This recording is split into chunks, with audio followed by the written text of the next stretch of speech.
Hi, I'm Pastor Dan Axtell, and this is Trimester 1, Session 6, Sharing the Good News, otherwise known as evangelism.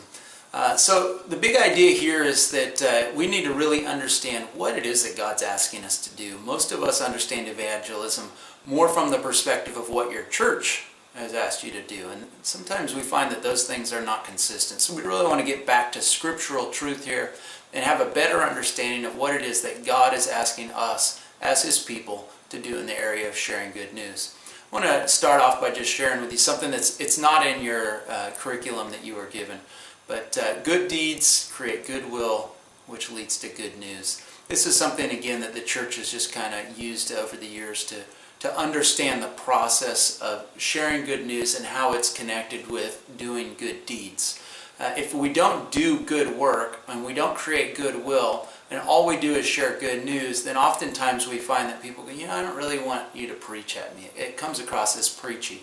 When we lead in by doing good deeds and sharing the love of Christ and being gentle and kind and compassionate with others, it creates a lot of goodwill. And in that place of goodwill, people, typically will begin to ask the question, why are you doing this? It's not something that people normally do. Why are you doing this?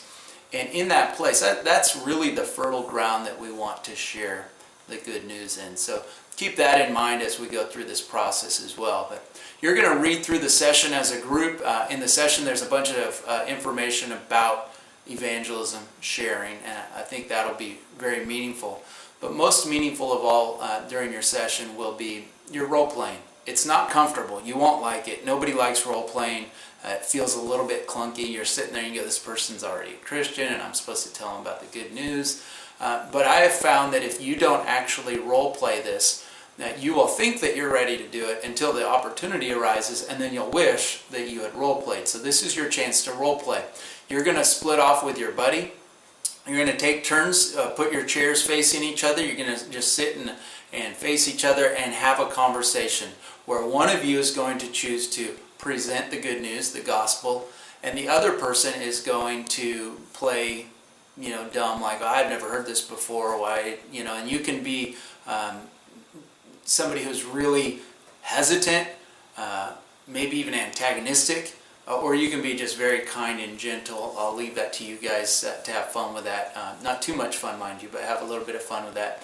And take turns, just role-playing, and then switch roles. And then the other person leads the other person to Christ. And go all the way from just breaking the ice with the conversation all the way to praying together and asking Jesus to be your Lord and Savior.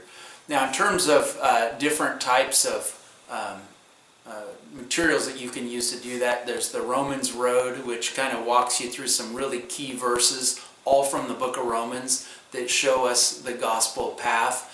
4 spiritual laws, good news, bad news. There's a lot of different tools that you can use. If you're familiar with any tool that you said, this is kind of my go-to, then just use that. If you're not familiar with one, then I would encourage you, before you get too far along in this session, share some best practices and learn from each other. There are people in the room who can help you out with that. But you need to leave tonight with a pretty good idea of how you would lead someone to Christ if the opportunity arose. Because over the course of this next year, and certainly over the course of your life, you're going to have opportunities to share the good news. I also want to make sure that we're keeping up with our quiet time journals, and so everybody should be every day spending time with the Lord, writing in their journal, reading the Bible, and praying. And so those should be collected up, they should be looked at. Nobody wants to be that person who didn't get it done. We understand that, and we want to just keep using that verbiage, keep collecting those, keep each other accountable so that God can change us through His Word in that personal time. So this is Trimester 1, Session 6, Sharing the Good News.